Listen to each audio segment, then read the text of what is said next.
Hi, this is Dave from Gyra with today's thought for the week. We've been looking at the fruit of the Spirit, and at the end of this thought, once again there'll be a short video to help us learn all the elements. I hope you enjoy it. But today, I'd like us to think about the subject of joy, and I've called it My Birthday. We'll all be familiar with such phrases as same stuff, different day, and life's rubbish and then you die. I've changed a couple of the words for reasons of decency, but the import of those words gives a guttural edge to how some people see life. Life can be really difficult, and all we have to look forward to is death. Woohoo! One of my favourite books in the Bible is Ecclesiastes. It's often seen as a really depressing book because the writer goes on and on about all the things he's found difficult about life. Most of us will have heard the phrase, vanity, vanity, all is vanity. That comes from Ecclesiastes and is a central theme of the book. The writer talks about how the things we do and achieve in this life in the end are all vanity, or worthless, or meaningless, or in modern speak, same stuff, different day. The writer says that all he sees, comparing foolishness and wisdom, all the deeds he's done, his fate in comparison to the fool, the fate of his inheritance, the days of his life, indeed everything is just vanity or meaningless. However, in amongst all these observations, the writer encourages us not to focus on these things, but to put them behind us and to enjoy life, to not let these things get us down. So what does all this have to do with my birthday? Well, yesterday it was my birthday. The plan was to have a brunch from the barbecue with my oldest son and his wife, go for a nice walk through Brimstage and then have an ice cream at Maisie's.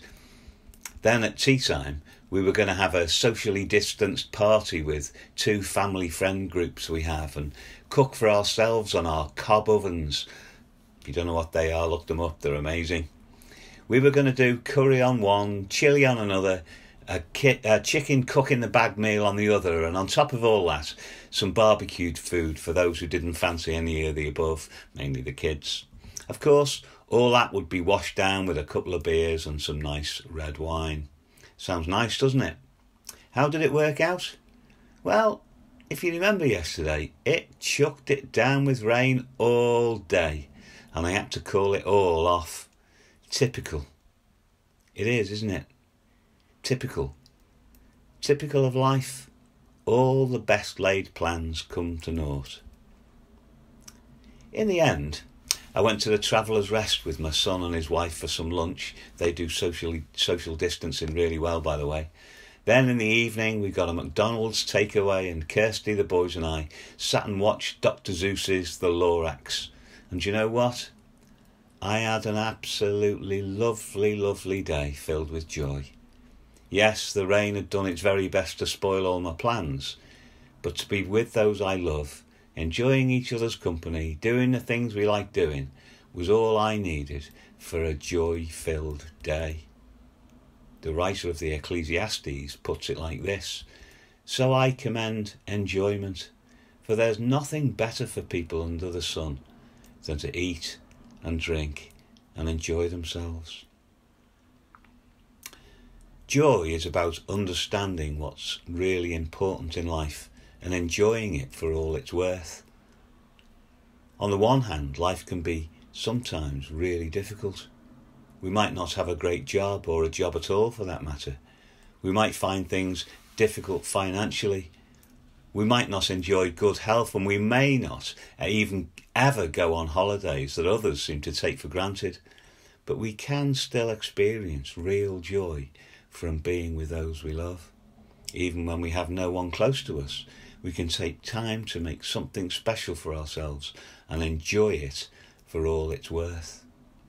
On the other hand, we might be really comfortable and our life circumstances are a privilege and a pleasure. We still need to be conscious of where true joy comes from, not from the trappings of an overtly materialistic world, but from the purity of enjoying the simple things in life in the company of those close to us. Joy, like other elements we've been thinking about, is a fruit. Fruit needs to grow naturally. It grows when we choose to place it in a good environment. Joy is an attribute we seek to cultivate and develop. This happens not through grumbling about our lot in life, or by taking life for granted, but by taking delight in the simple things in life and appreciating them as if they were a gift. There's a Latin phrase that we know well, carpe diem. It means seize the day. I'm going to encourage each of us to seek after joy by making sure, however difficult life might seem at times, we make a deliberate effort to enjoy the day. Thank you.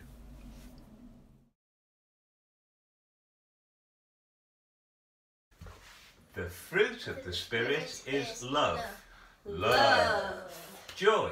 1, 2, 3. Whee! Peace. Heavy man. Patience. All right then. Kindness. You're a very kind person. You're a very nice person. You're a very nice person. Goodness. Good. Faithfulness. God always keeps his promises. Gentleness.